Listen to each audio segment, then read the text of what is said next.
Hey guys, tonight we are going to drift back in time, not to the grand halls of kings or the clashing swords of knights, but to the quiet, muddy, and often miserable reality of everyday life in the Middle Ages. You are about to step into the shoes, or more accurately, the worn leather turnshoes of an average person just trying to get through the day. Imagine the first rays of a weak sun filtering through a small, unglazed window, the air thick with the smell of wood smoke, damp earth, and something vaguely like old laundry. This isn't a fantasy epic. It's your new, and probably very short, life. I'll be honest, based on the historical record, you probably won't survive this. But it's fun to imagine, isn't it? So, before you get comfortable, take a moment to like the video and subscribe, but only if you genuinely enjoy what I do here. It's always a treat to see where you're all listening from. So feel free to post your location and local time in the comments below. Now, dim the lights, maybe turn on a fan for that soft background hum, and let's ease into tonight's journey together. You don't wake up to a gentle melody from your phone. There is no snooze button to slap. Your first sensation is the cold. A damp, penetrating cold that seems to seep up from the very ground, through the lumpy sack of straw you call a mattress, and into your bones. You're curled in a tight ball, not just for warmth, but because you're sharing this sleeping space with at least 2 other family members. The concept of a private bedroom is a luxury reserved for the highest echelons of nobility. For you, sleep is a communal and often fidgety affair. The air you breathe is a cocktail of odors. There's the ever-present scent of wood smoke from the central hearth that was allowed to smolder through the night, a smell that clings to your hair, your clothes, and the very walls of your one-room dwelling.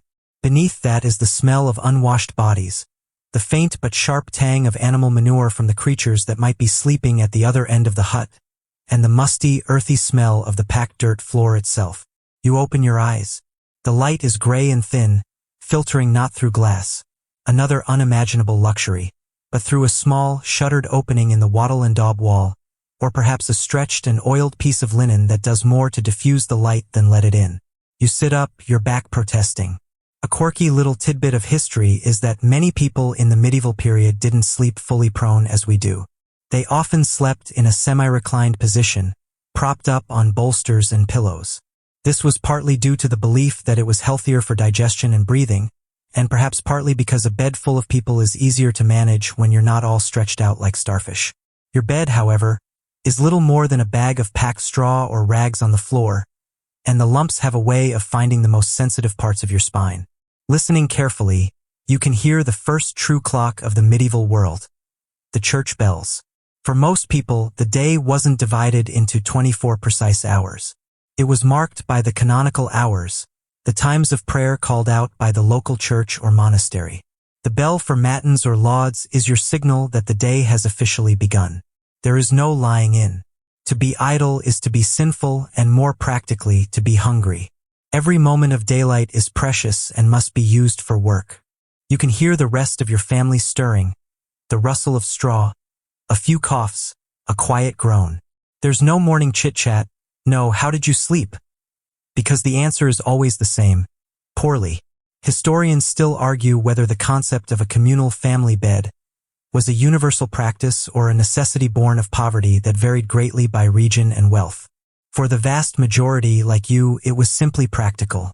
One bed or one sleeping pile was easier to keep warm with shared body heat than multiple separate beds would have been. It also saved on the expense of bedding and space in an already cramped home. You swing your legs over the side of the low pallet, your bare feet meeting the cold, hard-packed earth of the floor. There are no cozy slippers waiting for you. The floor is probably strewn with rushes or herbs to try and mitigate the damp and the smells, but after a long night, they're mostly just crushed and scattered. You stand up, stretching the kinks out of your body, the rough texture of your linen shift, your combination pajamas and underwear, scratching against your skin. The day has begun, and already, you're cold, stiff, and surrounded by the lingering grime of yesterday. Your modern sensibilities are screaming for a hot shower and a cup of coffee, but all that awaits you is the stark, unforgiving reality of the 14th century. The first challenge is simply getting out of bed. The next is far, far worse. The dim, Gray light is barely enough to see by as you fumble for your clothes. There's no wardrobe, just a wooden chest at the foot of your sleeping pallet, if you're lucky. More likely, your clothes are simply folded or piled nearby. You pull on a woolen tunic over your linen shift. Of course, it's itchy, and it smells faintly of lanolin, smoke, and you. Now comes the first and most pressing biological need of the morning. You have to use the toilet, but there is no brightly lit, private bathroom with gleaming porcelain and a flushing mechanism. Your destination is the privy. If you live in a slightly more developed town, the privy might be a small outhouse in a back garden. A simple wooden shack with a hole cut in a plank, positioned over a deep pit. The smell, especially in warmer weather, is a physical presence. It's a miasma that you learn to tolerate but never truly ignore. You share this facility with your entire family, and perhaps your neighbors. There's no toilet paper, of course.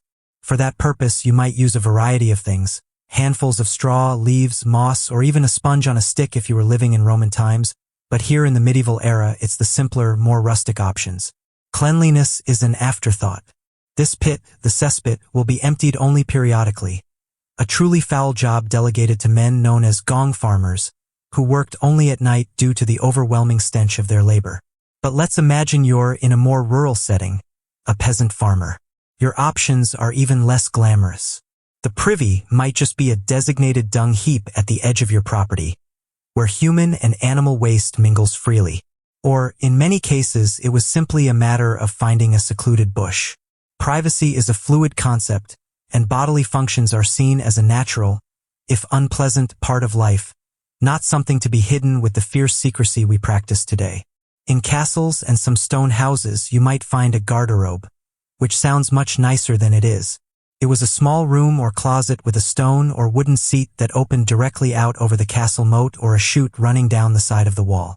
It was a marginal improvement, offering a bit of privacy and whisking the waste away, but it also meant the base of the castle walls was, well, you can imagine.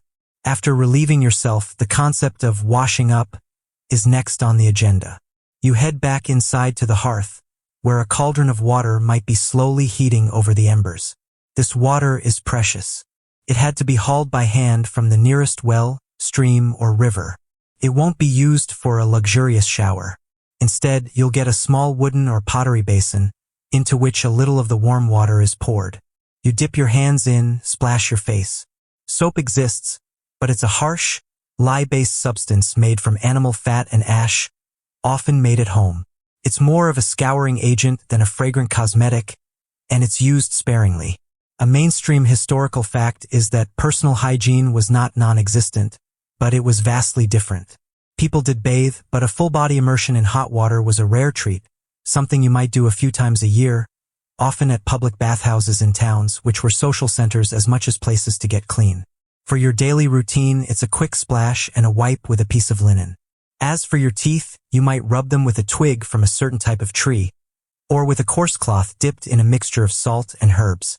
Some medieval recipes for toothpaste included ingredients like crushed mint and rock salt, while others got more adventurous with things like powdered charcoal or even crushed bones. Historians still argue whether the general state of medieval dental health was better or worse than ours. On one hand, their diet was almost entirely free of processed sugar, which meant fewer cavities. On the other hand, their diet was often coarse and gritty, leading to extreme wear on the teeth, and if a tooth did become infected, the only real solution was extraction without anesthetic by a barber surgeon. It's a real pick-your-poison scenario. You look at your reflection in the slightly murky water of the basin. It's a pale, indistinct version of yourself. Mirrors of polished steel or silver existed, but a peasant like you would never own one. Your only real sense of your appearance comes from this distorted, watery image. You've done what you can. You're as clean as you're going to get for the next 12 hours. The water in the basin won't be thrown out, either. It might be used by the next family member, or perhaps used for a bit of cleaning. Waste not, want not. Your morning routine is complete, and it's taken all of 10 minutes. You've answered the call of nature in a way that would make a modern health inspector faint, and you've washed in a manner that barely qualifies as rinsing. You haven't even had breakfast yet, And already the gulf between your 21st century expectations and this medieval reality feels as wide as an ocean. With the morning ablutions, such as they were, completed, your thoughts turn to food. Your stomach rumbles, not with the anticipation of a delicious meal, but with the hollow ache of simple hunger. You turn from the wash basin to the central hearth, the true heart of the medieval home. This is where the cooking happens, where warmth is generated, and where the family gathers. There's no stove, no microwave, just a fire pit on the floor with a hook above it to hang a cauldron. The menu this morning, and most mornings, is not extensive. Forget pancakes, scrambled eggs, or a bowl of colorful cereal. You're having breakfast medieval style. The absolute staple of your diet is bread. But this is not the soft, fluffy, pre-sliced loaf you're used to. For a peasant family, this is likely maslin bread, a dense, heavy loaf made from a mixture of wheat and rye, and sometimes even barley or oats. It's dark, coarse, and chewy. Because the grain was ground on stone milling wheels, it's almost guaranteed to have microscopic bits of grit and stone in it. A constant, abrasive presence that slowly but surely wears down the teeth. You're handed a thick slab of it, torn from the loaf. It might be slightly stale, as baking was not a daily activity. A village might have a communal oven, owned by the local lord, which you'd have to pay a fee to use, so you'd bake enough to last for several days at a time. This hunk of bread is your plate, your spoon, and the bulk of your calories. What do you have with your bread? A common accompaniment is ale. Yes, ale for breakfast. It might seem strange to us, but in the medieval period, ale or small beer was a primary source of hydration and calories for everyone, including children. Water from wells and rivers was often contaminated and could make you sick. The process of brewing, however, involved boiling the water, which killed most of the dangerous pathogens. The resulting ale was nutritious, relatively safe to drink, and provided much-needed energy for a day of hard labor. The ale you're drinking isn't a high-alcohol craft brew, it's small ale, which has a very low alcohol content, probably less than a modern light beer. It's thin, probably a bit sour, and served at ambient temperature. You wash down the dry, gritty bread with a few gulps from a wooden or pottery tankard. If you're lucky, there might be something hot to go with the bread. This would be pottage. Pottage is the quintessential medieval dish. It's a thick stew or porridge made from whatever is on hand. The base is usually oats, barley, or peas, boiled in water or ale in the great black cauldron that hangs perpetually over the fire. Into this pot goes anything and everything. Root vegetables from the garden plot like carrots, parsnips, and onions. Greens foraged from the woods, perhaps a few herbs for flavor. The pottage pot was rarely emptied, a bit like the original perpetual stew. New ingredients were simply added to the old, and the whole thing was kept simmering. It was the original meal prep, but without the cute containers. A scoop of this thick, savory mush might be ladled onto your bread, or you'll dip the bread into the shared bowl. Meat is a rarity. A pig might be slaughtered in the autumn, and the meat salted, smoked, or turned into sausage to last through the winter, but it would be doled out in small portions. A bit of bacon or salted pork might be thrown into the pottage for flavor, but a steak is the stuff of fantasy. Cheese is a more common source of protein. A hard, salty cheese that keeps well could be a regular part of your diet. You might have a small wedge of it with your bread and ale. It's strong, pungent, and a welcome, fatty contrast to the dry bread. A quirky tidbit. Some medieval cheeses were so hard they were used as projectiles in skirmishes, which gives a whole new meaning to a food fight. Historians still argue about the exact nutritional adequacy of the average peasant diet.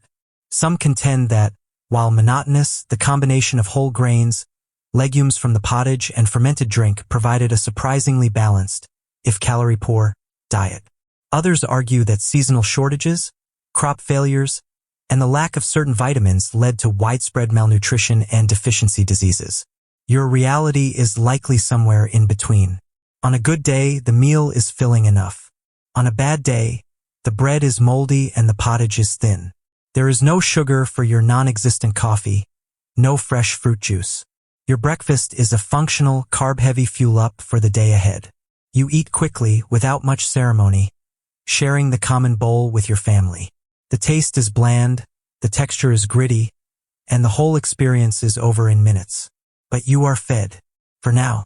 Your body has the energy it needs to face the next challenge. The journey to work. With the rudimentary breakfast settled in your stomach, it's time to head out. For most people in the medieval world, work wasn't in a distant office building. It was in the fields surrounding your village, or perhaps at a workshop or market in the local town. Regardless of the destination, your commute is on foot. And it is a journey fraught with filth. You pull on your shoes. These aren't comfortable cushioned sneakers. They are likely turn shoes, a simple type of footwear made from leather that was sewn together inside out and then turned right side out, creating a soft, form-fitting but entirely sole-less shoe. They offer minimal protection from what lies on the road ahead. You open the simple wooden door of your hut and step outside. The concept of a paved road is, for the most part, a memory of the Roman Empire. The path through your village is just beaten earth. After a rain, it's a quagmire of thick, sucking mud. In dry weather, it's a cloud of dust. But the mud and dust are the least of your worries. The street is the village's communal garbage disposal. You have to watch your step to avoid piles of animal dung. Chickens, pigs, and geese often roamed freely, leaving their droppings wherever they pleased. The smell of manure is as common as the smell of fresh air. Then there is the human waste. Remember that privy from your morning routine? The cesspit in the backyard? When it gets full, it's emptied, and the contents are often carted away to be used as fertilizer on the fields. But spillage happens. And for those without even a designated privy, the street or alley was often the destination for a flung bucket. In towns, residents were supposed to shout a warning, "Garde-à-l'eau," from the French garde as low, or watch out for the water, before emptying their chamber pots out of an upper-story window. It's a famous historical fact, though its frequency is debated. Hearing that cry would send you scrambling for cover, lest you receive an unwelcome morning shower. Whether the warning was shouted or not, the refuse ended up in the central gutter or kennel that ran down the middle of the street, a sluggish, stinking stream of everything the town wanted to get rid of. You also have to navigate around the waste from various trades. A butcher might discard animal offal and blood into the street. A tanner, whose trade involved using foul-smelling substances like urine and animal brains to cure leather, would rinse his hides and dump the effluent into the nearest ditch or stream, which would often feed back into the street's kennel. The air is thick with a complex bouquet of odors. Rotting garbage, animal waste, the chemical tang of the tanneries, the smell of the slaughterhouse. You learn to breathe through your mouth. It's a sensory assault that we, with our sanitized, waste-managed world, can barely comprehend. A light-hearted joke from the period might be that you can tell what town you're approaching with your eyes closed, just by its unique stench. As you trudge along, you are not alone. The path is filled with other villagers, all heading to their daily tasks. You exchange simple greetings. Social interaction is a key part of the commute. You hear the latest gossip, news of a birth or a death, complaints about the weather or the price of grain. The village is a tight-knit community, for better or worse. Everyone knows everyone else's business. There are no cars, no carts for a person of your station. The only traffic you might have to dodge is a stray pig, a flock of geese being herded to a pond, or perhaps the Lord's reeve on horseback, a reminder of the authority that governs your life. Historians still argue over the degree to which medieval towns and villages were truly filthy. Some revisionist historians suggest that our view is colored by Victorian-era obsession with sanitation and that medieval people had their own standards of cleanliness, with regulations against the worst forms of dumping. There were indeed town ordinances, but the enforcement was often lax, and the sheer logistics of waste disposal in a world without plumbing or municipal services meant that a certain level of grime was simply unavoidable. A quirky but revealing tidbit is the existence of pattens, which were wooden overshoes with raised soles, designed specifically to elevate the wearer's expensive leather shoes above the muck of the street. They were the medieval equivalent of rain boots, a tacit admission that the ground was a mess. You finally arrive at the edge of the village, at the start of the vast, open fields that stretch out towards the horizon. You've navigated the obstacle course of your daily commute. Your shoes are caked in mud and things you don't want to think about, The smell of the village still clings to you. But now, the fresh air of the countryside is a welcome relief. Your journey to work is over. Now the real work begins. The sun is higher in the sky, the church bells have rung for prime, the second canonical hour, and you have a long day of physical toil ahead of you.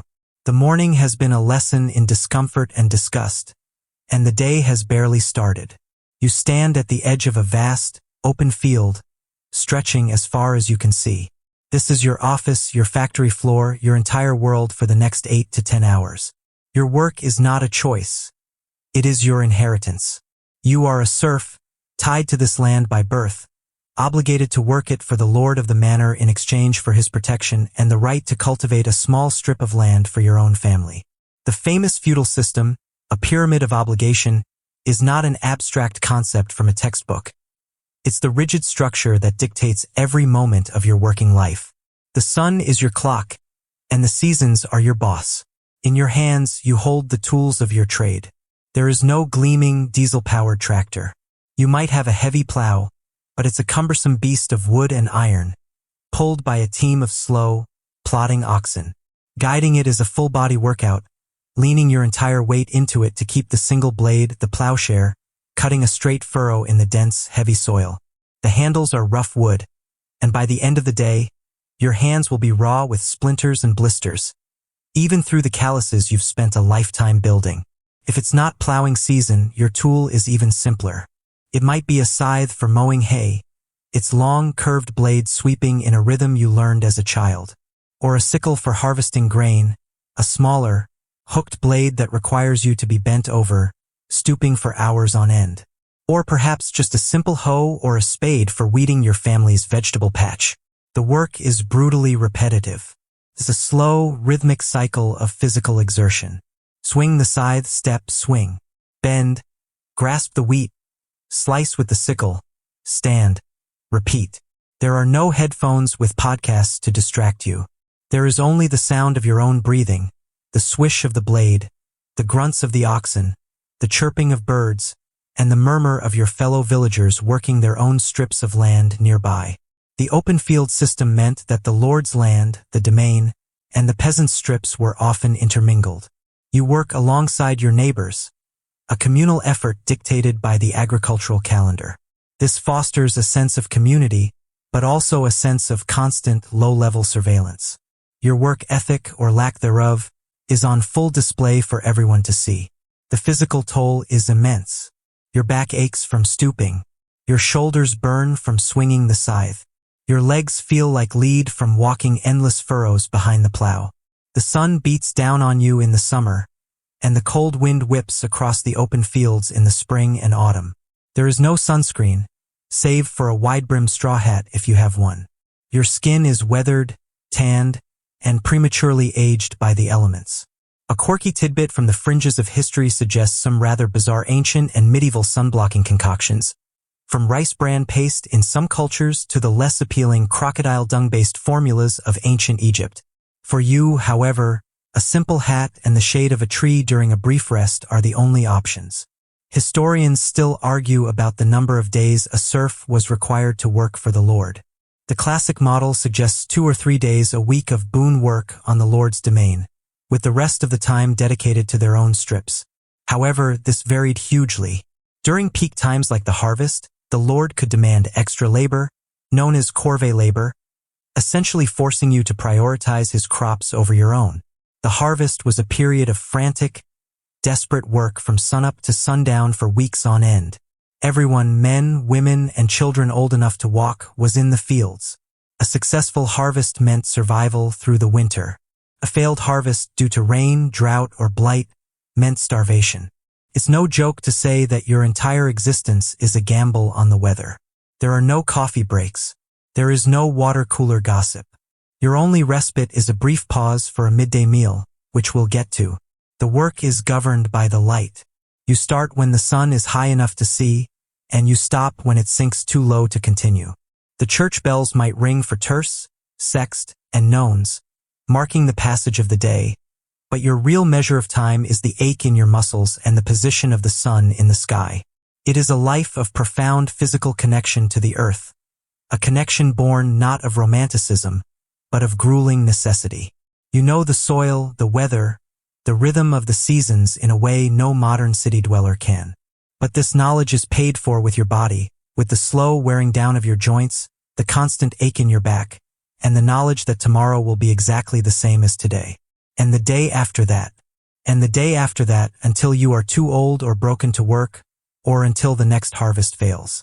The sun reaches its zenith, hanging directly overhead. The church bells in the distant village ring out for sext, the 6th hour, signaling midday. It's time for a break. But this is not a leisurely lunch hour spent in a cafe or a break room. This is a brief, functional refueling stop in the middle of your workday. You and the other villagers working nearby down your tools. Find a patch of shade under a solitary tree at the edge of the field, and sit down on the hard, dry earth. The air is hot and still, buzzing with the sound of insects. Your lunch is unwrapped from a simple linen cloth. There are no plastic containers, no insulated lunch bags. The menu is a familiar echo of breakfast, built for portability and preservation. The star of the show, once again, is bread. Another thick, heavy slice of the same dark rye or maslin loaf you had this morning. It's your primary source of carbohydrates, the fuel that will get you through the rest of the afternoon's labor. It's dry and you chew it slowly and deliberately. Alongside the bread, you might have a wedge of hard, salty cheese. Its strong flavor is a welcome jolt to the palate, and its fat and protein content is vital. Or perhaps you have an onion. Raw.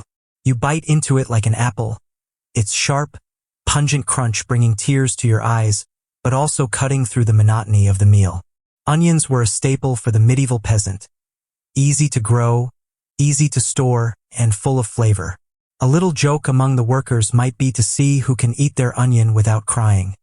A competition everyone loses. There's no Tupperware of leftover pottage. That was a hot meal for the morning or evening, eaten from the communal pot at home. Lunch in the field needed to be simple and require no fire. Sometimes you might have a small hand pie, a pasty, filled with chopped vegetables or, on a very good day, a tiny bit of meat, encased in a thick pastry crust designed more as an edible container than a flaky delicacy. This was the original convenience food. To wash it all down, you have a water skin or a wooden bottle filled with more of the same small ale from breakfast. It's lukewarm from the sun, but it's wet, and it's safer than drinking from the nearby stream. You take a long pull, the slightly sour liquid rinsing the dust and bread from your mouth. The mainstream historical fact here is the sheer caloric importance of this drink. It's estimated that for a laboring man, ale could constitute a significant portion of his daily calorie intake, sometimes as much as a quarter. It was food as much as it was drink. You eat in relative quiet, a shared moment of exhaustion with your fellow workers. The conversation is minimal, focused on the work, the difficulty of the soil in one patch, the prediction of rain on the wind. There's a sense of camaraderie, but it's a grim, tired sort. Everyone is conserving their energy for the afternoon ahead. Historians still argue about the social dynamics of these communal meals. Were they moments of genuine bonding and information exchange? Or were they tense affairs, where the Lord's Reeve might be watching to ensure no one was slacking for too long? The reality was likely a mix, dependent on the specific manner and the personalities involved. A quirky and perhaps surprising tidbit is the medieval attitude towards fruits and vegetables. While peasants grew vegetables like onions, leeks, and cabbage for their pottage, raw fruits and many raw vegetables were often viewed with suspicion by medieval physicians. They were considered cold and moist according to the principles of humoral theory, which we'll get to, and were believed to cause sickness and imbalance in the body. They were often cooked before being eaten. So, a fresh, crisp salad, as we know, it would be a completely alien concept for your lunch. An apple or some berries, picked fresh, might be eaten in season, but they were a seasonal treat, not a daily staple. The break is short, maybe 20 or 30 minutes, just long enough to eat and let the food settle. There's no checking your phone, no reading a book. You just sit, stare out at the field you've been working and are about to return to, and feel the ache in your muscles. The sun is still high and hot. The afternoon promises more of the same grueling toil as the morning. You carefully wrap up the small remnant of your cheese, tie up your water skin, and slowly, stiffly, get to your feet. Your coworkers are doing the same, a collective groan rising from the small group. The brief respite is over. With a full stomach but a weary body, you pick up your scythe, your sickle, or your place behind the plow and get back to work. The day is only half over. You're back at work in the fields, swinging your scythe in a wide, rhythmic arc. On one of the backswings, you misjudge the terrain and the tip of the blade catches a half-buried rock. The jolt wrenches the handle in your grip, and a long, sharp splinter of wood drives deep into the palm of your hand. Pain, sharp and immediate, shoots up your arm. You drop the scythe and stare at the wound. It's bleeding freely, and the end of the splinter is buried deep beneath the skin. In your modern life, this is a minor annoyance. You'd go inside, wash it thoroughly, disinfect it with antiseptic, pull out the splinter with sterilized tweezers, and slap on a bandage. Here, in the 14th century, this simple injury is a potential death sentence. Your first problem is cleanliness. Your hands are covered in dirt, sweat, and whatever was on the scythe handle. The splinter itself is far from sterile. You try to wash the wound with a splash of ale from your waterskin, but it's a poor substitute for antiseptic. You try to pull the splinter out with your dirty fingernails, but it's too deep and breaks off, leaving the tip embedded in your flesh. A fellow worker sees your plight and suggests the one person in the village who deals with this sort of thing, the barber surgeon. This is your introduction to medieval healthcare. There are university-trained physicians, but they are incredibly rare and expensive, serving only the wealthiest nobles and clergy. For common people, medical care comes from a variety of practitioners. There are wise women in the village who have a deep knowledge of herbal remedies. There are apothecaries who mix and sell medicinal compounds. And for anything involving blood, bones, or teeth, there is the barber surgeon.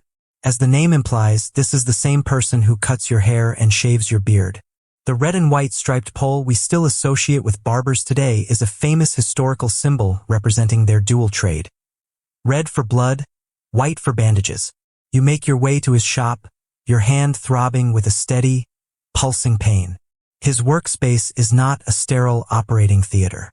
It's a simple room, likely the front of his house, with a chair, some sharp-looking tools, and a collection of jars filled with herbs and strange-looking substances.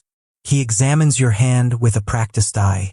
His understanding of your problem is based on the theory of the four humors, an ancient Greek idea that dominated Western medicine for over 1,500 years.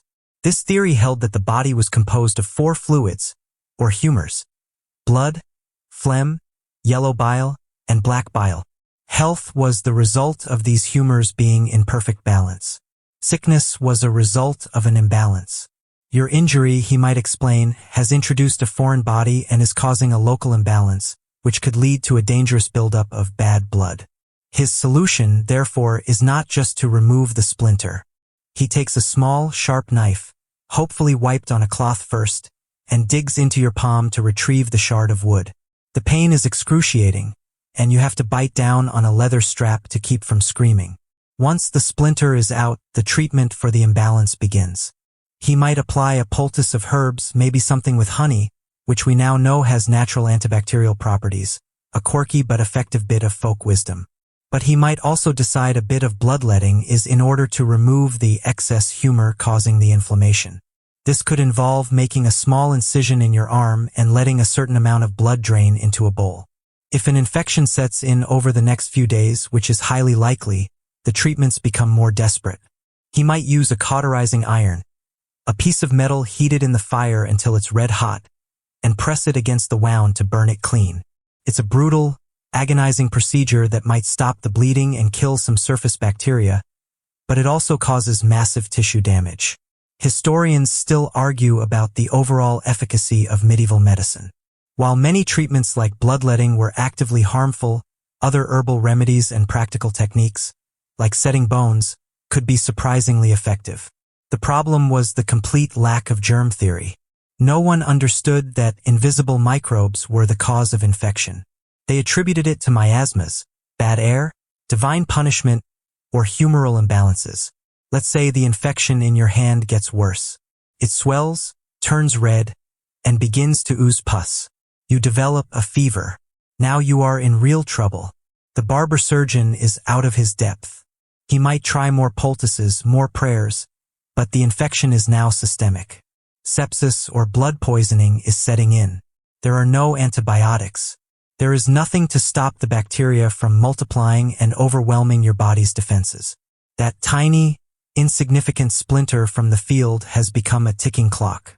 Your survival now depends entirely on the strength of your own immune system.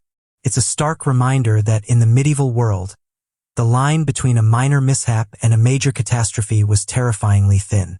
You lie in your straw bed, feverish and in agony, all because of a moment of bad luck and a complete absence of the medical knowledge we take for granted. Let's step away from your feverish sickbed for a moment and assume you've made a miraculous, if painful, recovery.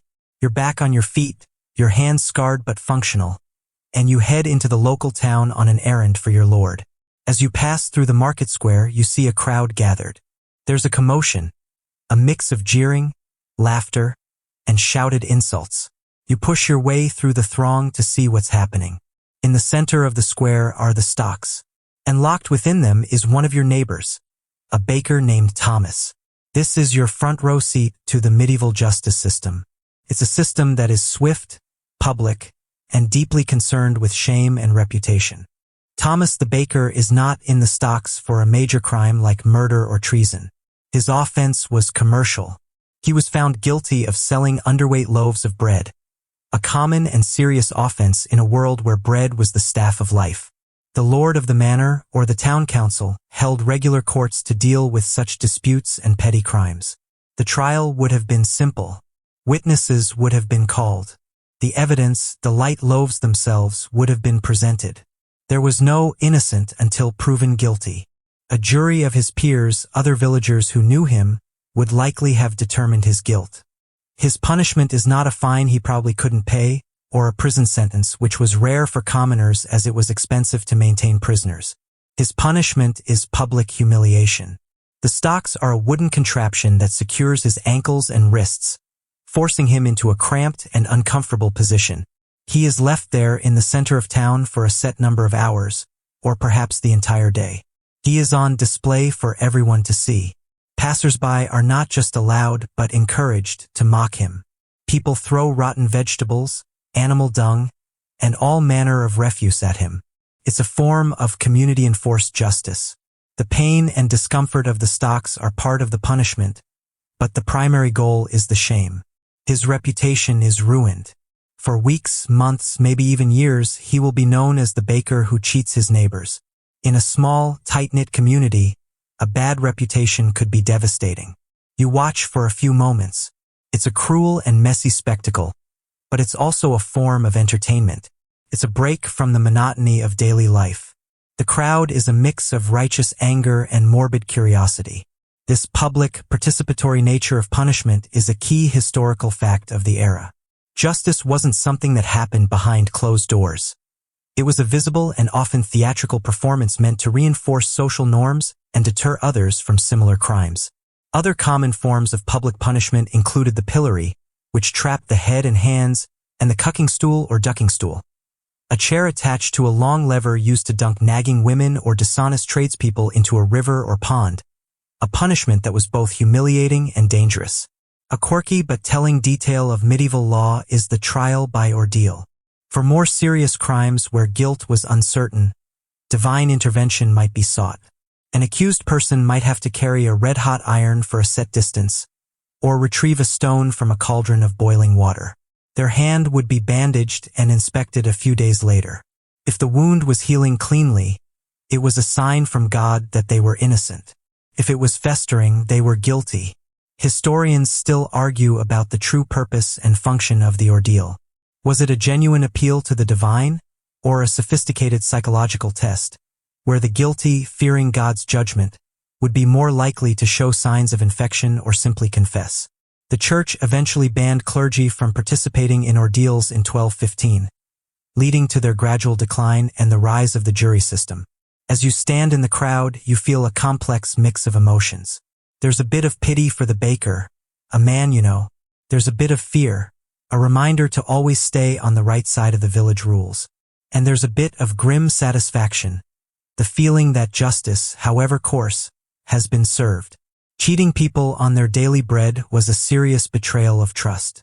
A child might point and laugh, and a parent would use the opportunity to teach a lesson. See what happens when you are dishonest. The law is not an abstract code written in a book. It's a living, breathing part of the community, enforced by your neighbors and played out in the mud and grime of the town square. You've seen enough. The jeers and smells of thrown refuse are starting to get to you. You push your way back out of the crowd and continue on your errand. The image of the shamed baker, a stark reminder of the rules you must live by to survive in this society. Leaving the scene of public punishment behind, you continue into the heart of the medieval town, the marketplace. If the village was a place of quiet, monotonous labor, the market is its opposite. A chaotic, vibrant, and overwhelming assault on the senses. The air, already thick with the town's general miasma, is now layered with 1,000 new smells. You can pick out the sweet, cloying scent of honey from a merchant's stall, the sharp tang of vinegar, the earthy smell of root vegetables piled high on a cart, the pungent aroma of spices from a trader who has brought them from far away, and the undeniable, slightly too old smell of fish laid out on a wooden board, swarming with flies. The noise is a constant din. There's the lowing of cattle and the bleating of sheep in a makeshift pen, waiting to be sold. There's the squawking of chickens in wicker cages. Merchants shout their wares, their voices competing in a cacophony of sales pitches. Fine wool, best in the shire. Hot pies, fresh from the oven. Eels, live eels. You hear the haggling of customers and sellers, a rapid-fire exchange of prices and counteroffers. A minstrel might be playing a lute in a corner, hoping for a few coins. The sound of a blacksmith's hammer rings out from a nearby workshop, a steady, metallic rhythm beneath the human chaos. It's the sound of commerce in its rawest form. Your modern brain, accustomed to the curated calm of a supermarket, would find it utterly exhausting. A joke you might hear is that you don't need to ask for prices. You can just listen for the loudest argument and you'll find the best deal. Visually, it's a whirlwind of activity. The square is crammed with people from all walks of life. You see fellow peasants like yourself, in from the countryside to sell a few surplus eggs or vegetables. There are townspeople, artisans and their apprentices, merchants and their wives. You see a priest in his dark robes, and perhaps even a knight squire in his lord's colors, sent to procure supplies. The stalls are makeshift affairs, simple wooden tables or just blankets spread on the ground, laden with goods. You see sacks overflowing with different grains, barrels of ale and wine, wheels of cheese, and baskets of whatever produce is in season. A weaver displays bolts of rough, colorful cloth. A cobbler has a row of leather shoes. A potter has stacks of simple earthenware jugs and bowls. This is where you encounter goods you could never produce yourself. A mainstream historical fact is the vital role of markets and fairs in the medieval economy. They were the primary centers for trade and social interaction, connecting rural producers with urban consumers and bringing in goods from distant regions. This is where the countryside met the town and where the local economy plugged into a larger network of trade. Amidst the legitimate business, you have to be wary. There are charlatans and quacks selling miracle cures and fake relics. One man, a partner, might be selling indulgences, slips of paper promising forgiveness for sins, for a price. Another might be a doctor selling a potion guaranteed to cure baldness, toothache, and bad luck. A quirky but true aspect of market life was the constant battle against fraud. This is why the baker from the previous scene was punished so severely. Towns employed officials, like an ale conner, whose job was to taste the ale at each stall to ensure its quality. They would use assize loaves, official loaves of a set weight, to check the honesty of bakers. The principle of caveat emptor, let the buyer beware, was the governing rule of the day. Historians still argue about the extent to which a common peasant participated in this cash economy. While you are a serf tied to a system of labor obligation, you still exist on the fringes of the market. You might sell the eggs from your chickens or the honey from a beehive you keep. The few pennies you earn are precious, perhaps used to buy salt, a vital preservative, or a small metal tool that you can't make yourself. But you are mostly a window shopper here. You see things you will never own. A fine steel knife, a brightly dyed piece of cloth, or a taste of a foreign spice like pepper, which was so valuable it was sometimes used as currency. Your errand for your lord might be to pick up a new whetstone or a sack of seed grain. You conduct your business quickly, intimidated by the noise and the crowds. You are a country mouse in the big city, and the city has a population of maybe 2,000 people. You complete your task, clutching the purchased item tightly. The market is a dizzying, fascinating, and slightly dangerous place. It's a glimpse of a world larger than your village and your fields, a world of money, trade, and tantalizing goods. But it's not your world.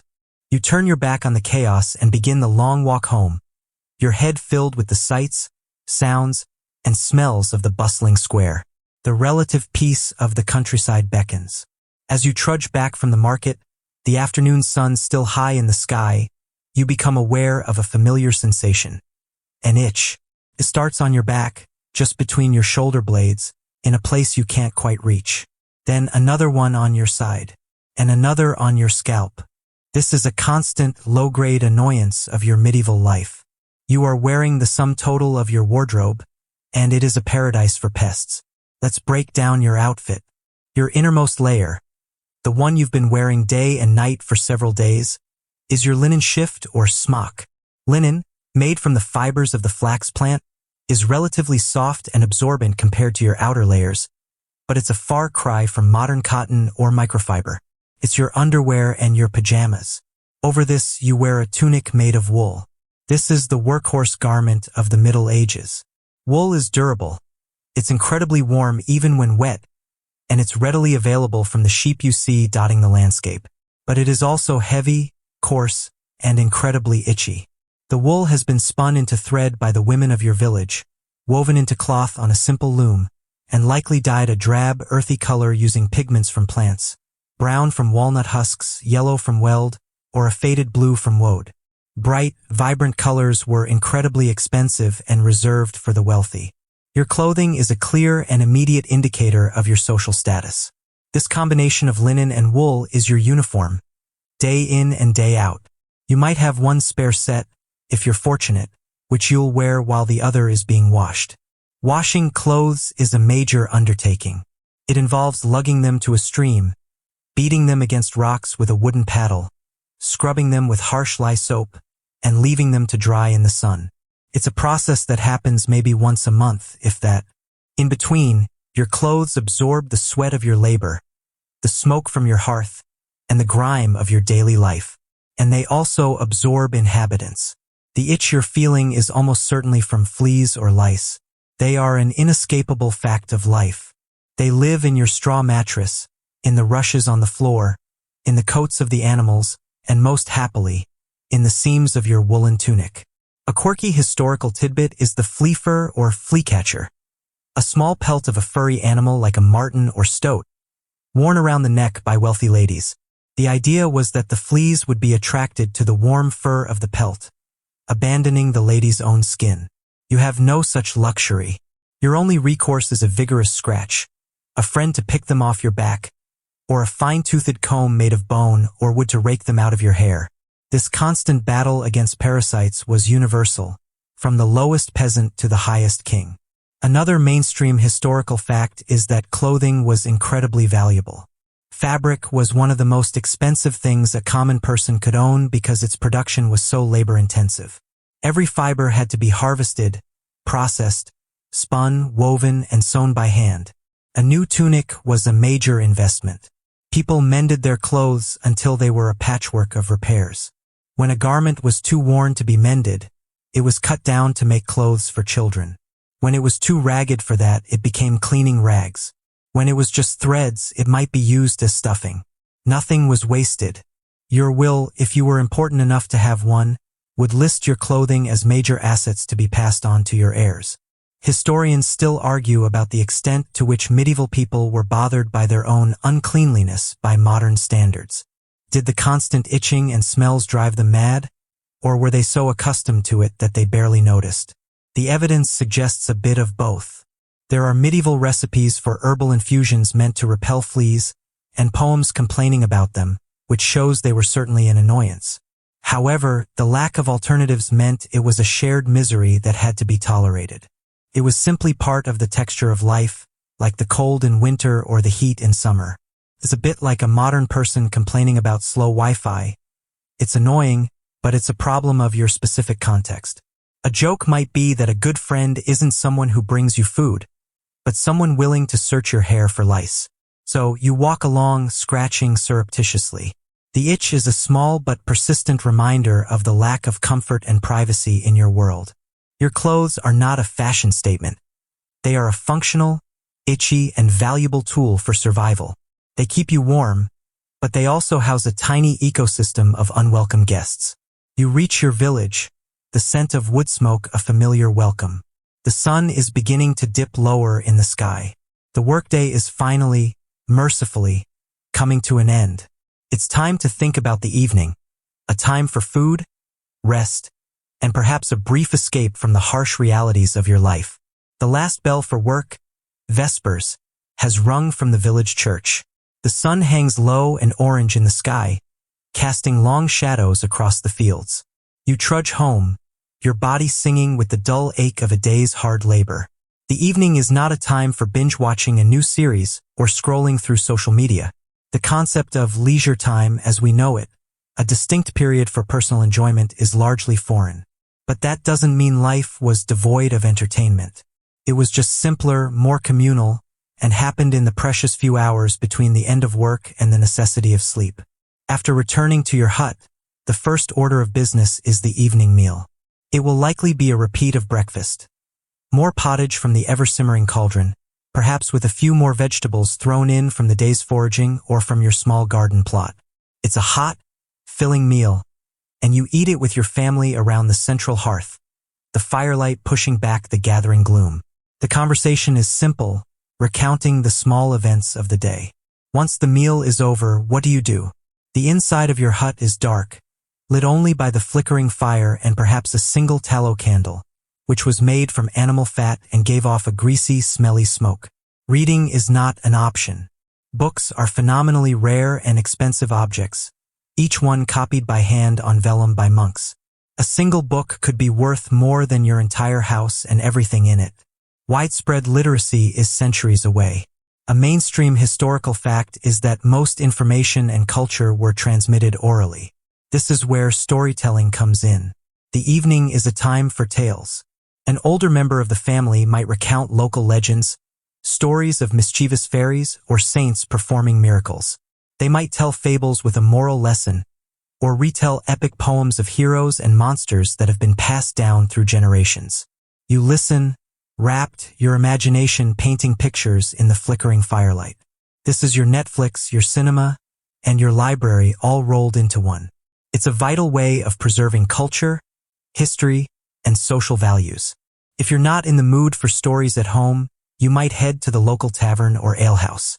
This is the primary social hub of the village. It's a noisy, smoky, and crowded place, but it's warm and full of life. Here you can spend one of the precious pennies you might have earned to buy a tankard of stronger ale than the small beer you drink during the day. The tavern is the center of gossip and news. Here you'll hear about the goings-on in the next village over, or get the latest report on the Lord's moods from one of his servants. It's also a place for games. You might see two men hunched over a rough wooden board, playing a game of 9 Men's Morris, a strategic board game that has been played since the Roman Empire. Others might be playing a form of checkers or drafts, using stones or carved wooden pieces. A quirky tidbit is the sheer variety of dice games played in medieval taverns, often for small stakes. Games with names like Hazard were incredibly popular, though often associated with cheating, arguments, and disapproval from the church, which viewed gambling as a sin. You might not play yourself, but watching a tense dice game is a spectator sport in itself. Historians still argue about the true nature of the medieval tavern. Was it a den of iniquity, a place of drunkenness and vice as often portrayed by clerical writers? Or was it an essential community institution, a place for business deals, social bonding, and the simple human need for fellowship? The answer, as usual, is likely both. For you, it's a welcome escape. It's a place to laugh, to complain, to feel part of something larger than your own family unit. You might even hear music. A traveling minstrel or a local with a knack for the pipe might play a tune, and soon the whole tavern could be singing a bawdy or sentimental song. It's a moment of shared joy, a temporary release from the hardships of your life. A common joke might be that the ale is cheaper than medicine and works twice as fast to cure your aches. But you can't stay long. The ale costs money, and you have to be up at dawn.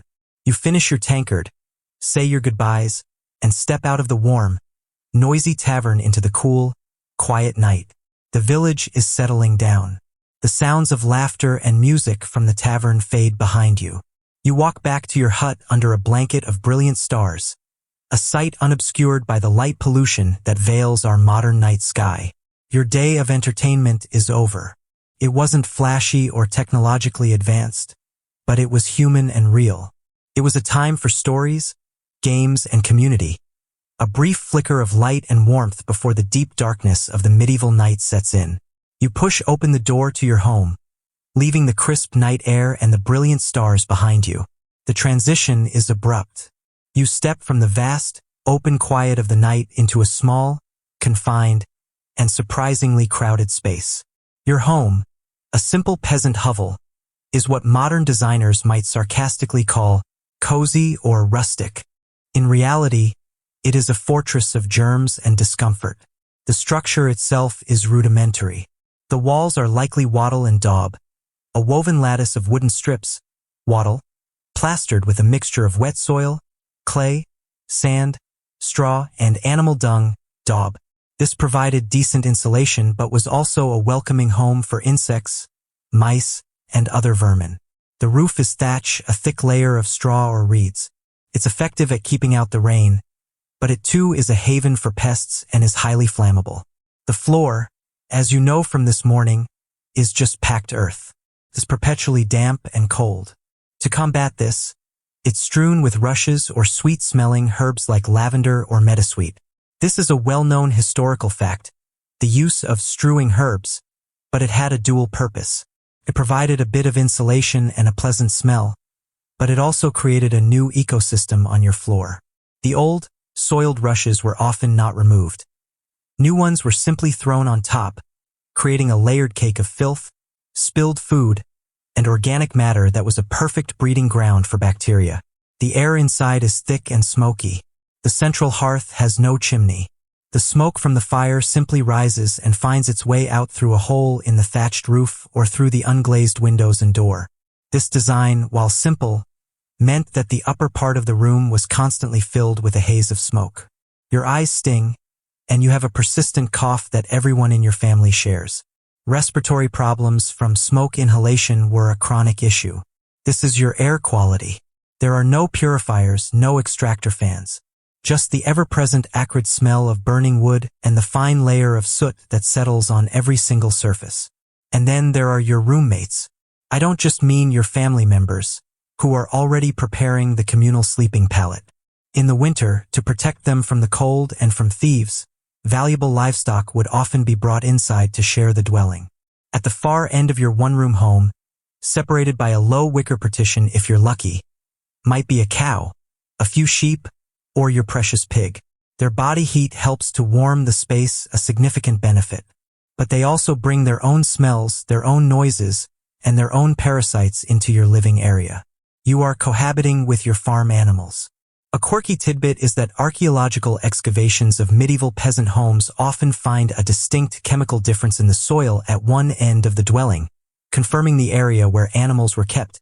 The home was a human-animal-insect microbe co-op.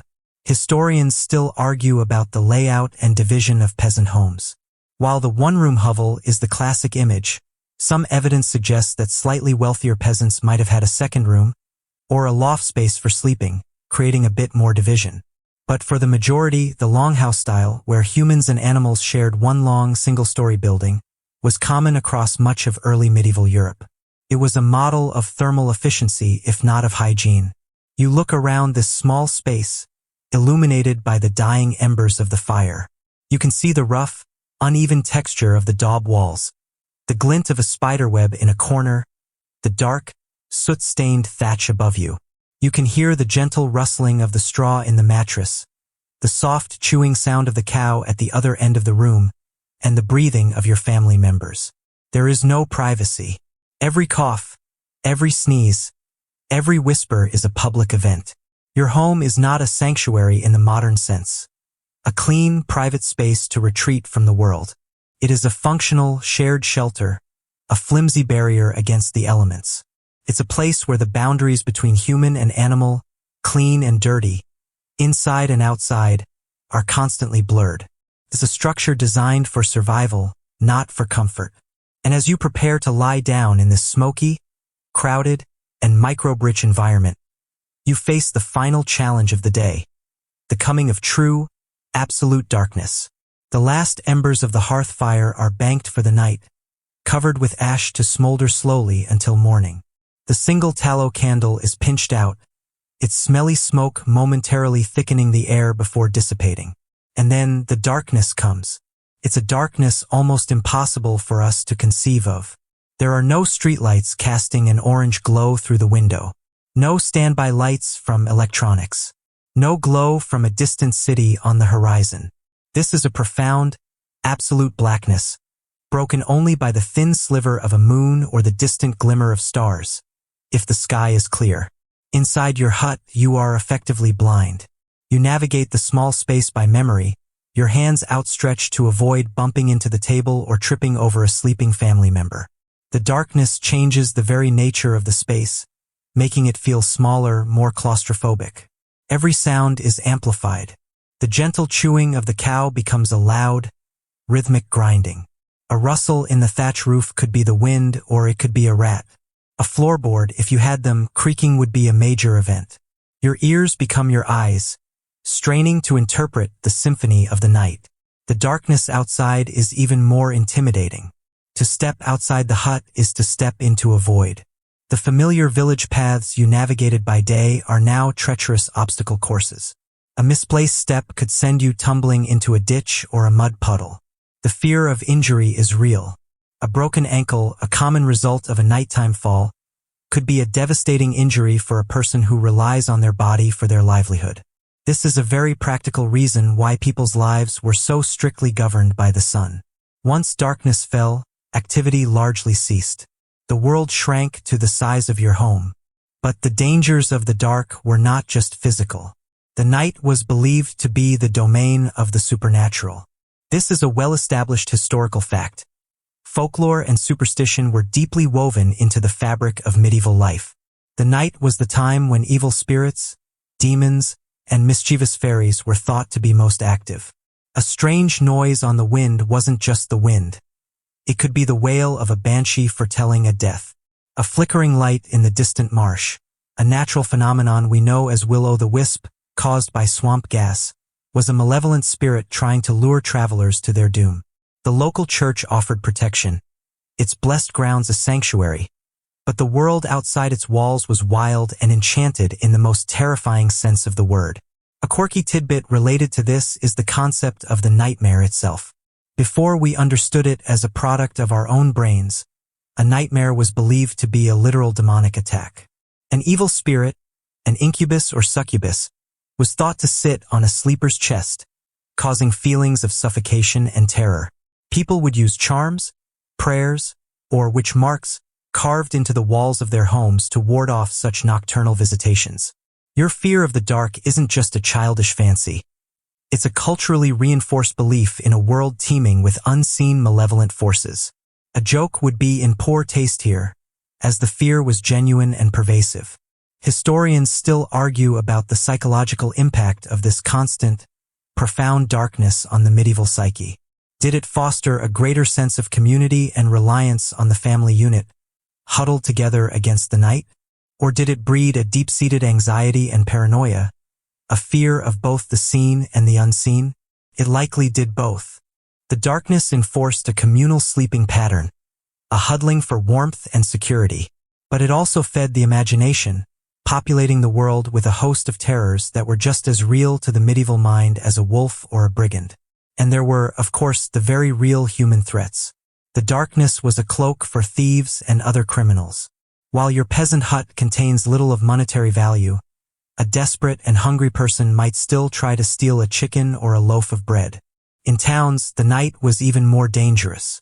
The night watch, a patrol of citizens, was often established to keep order, but they couldn't be everywhere. Getting mugged in a dark alley was a distinct possibility.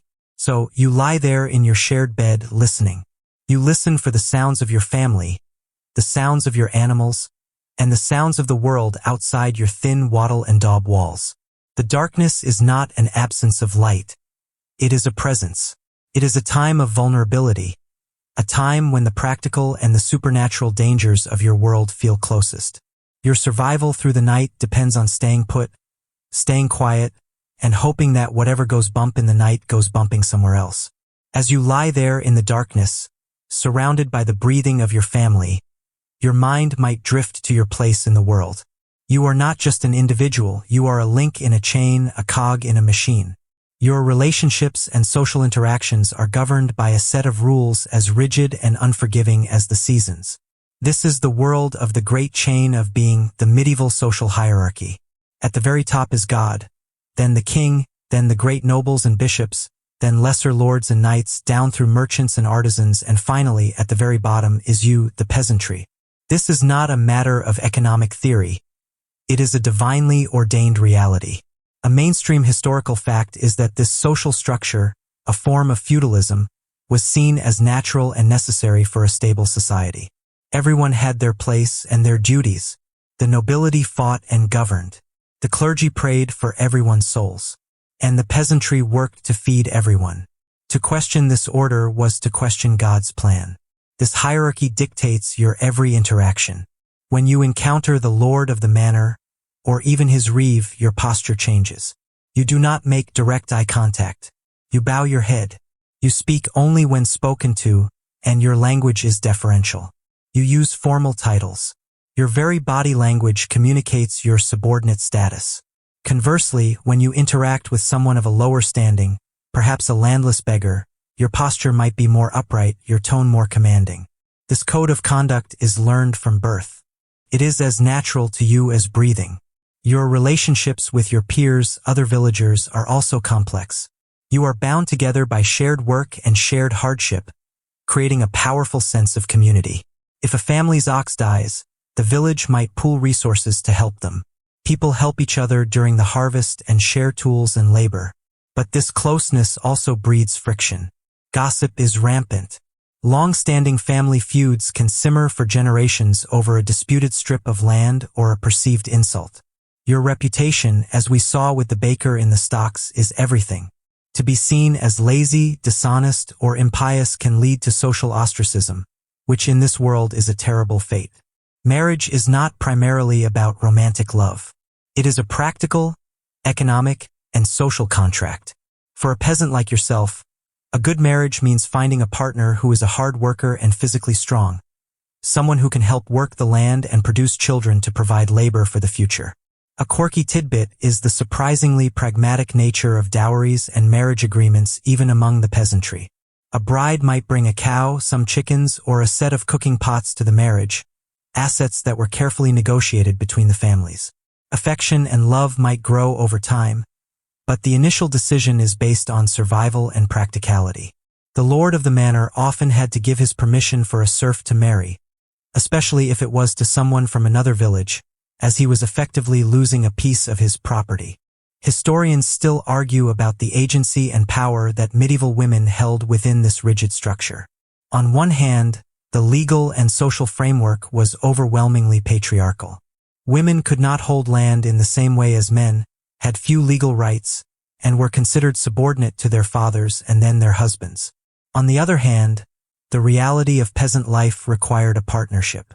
A woman's labor, running the household, making clothes, tending the garden, raising chickens, helping in the fields, and brewing the ale, was absolutely essential for the family's survival. The hearth was her domain, and within it, she wielded considerable practical authority. The idea of the delicate, sheltered medieval lady is a fantasy of the nobility.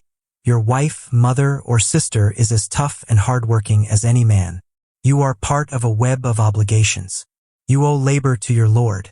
You owe a tithe, 10% of your produce, to the church. You owe loyalty to your family and community. These are not choices. They are the fundamental facts of your existence. You don't think in terms of personal fulfillment or chasing your dreams. You think in terms of duty, survival, and ensuring your family makes it through another winter. It's a worldview that prioritizes the collective over the individual. There is a certain security in this, a comfort in knowing your place and what is expected of you. But there is also a profound lack of freedom. Your life's path is largely predetermined from the moment you are born into your station. And as you lie there, listening to the night, you feel the immense weight and the strange comfort of these invisible social chains. The night wears on. The initial deep blackness has given way to that strange pre-dawn gray. The sounds inside your hut have settled into a rhythm of soft snores and quiet breathing. It's time for you to finally succumb to sleep, but even this simple act is not the comfortable, private experience you're used to. You lie down on the lumpy straw pallet, pulling a coarse woolen blanket over yourself. As we've established, you are not alone. You're nestled in a row with your parents and a younger sibling. Personal space is a concept that does not exist here. You jostle for a comfortable position. An elbow digs into your ribs. Someone rolls over, taking most of the blanket with them. You tug it back. This is the nightly dance of the communal bed. The mattress itself is a living thing. Remember the fleas and lice from your itchy clothing? This is their home base. The straw is also home to other, less visible creatures.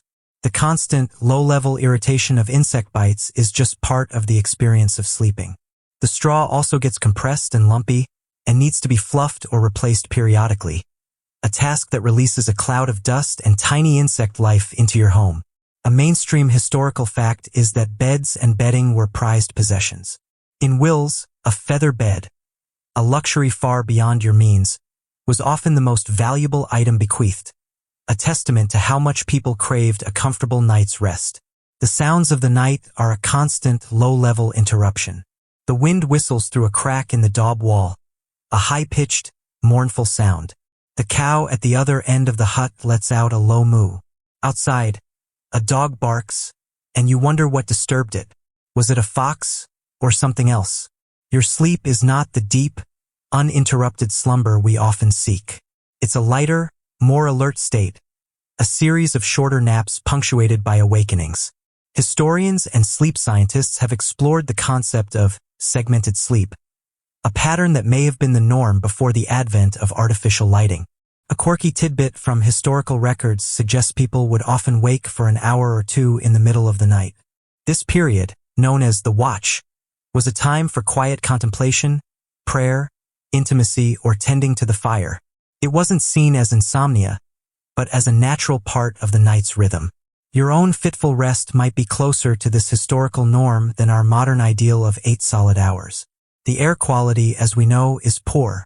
You're breathing in a mixture of smoke, animal dander, and the exhaled breath of several other people in a poorly ventilated space. The cold is a constant battle. The shared body heat of your family is the primary source of warmth.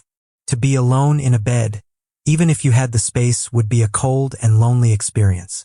The blanket is heavy wool, not a light, fluffy duvet. It's warm, but it's also scratchy and carries the faint, greasy smell of lanolin and smoke. Historians still argue about the emotional and psychological effects of these sleeping arrangements. Did the constant physical closeness foster a stronger family bond and a sense of security? Or did the complete lack of privacy and personal space create underlying tensions and stress? It's impossible to know for sure, but it undoubtedly shaped a different understanding of self and family. The individual was subsumed into the collective unit, even in the most private act of sleeping. You don't have your own dreams in your own space. You are part of a single, sleeping organism. You finally begin to drift off. Your mind processes the day, the ache in your back from the field, the taste of the gritty bread and sour ale, the jeers of the crowd at the stocks, the overwhelming chaos of the market, the persistent itch of your tunic, the warmth of the tavern's fire, the oppressive darkness of the night. It has been a day of hardship, discomfort, and survival. It was a life lived without the countless small comforts and securities you take for granted.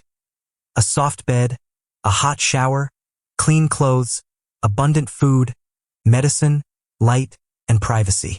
You have lasted one day in medieval times.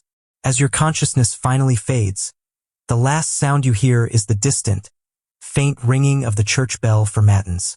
A new day is beginning, and it will be exactly the same as the one that just ended. Your journey through the medieval day is now over.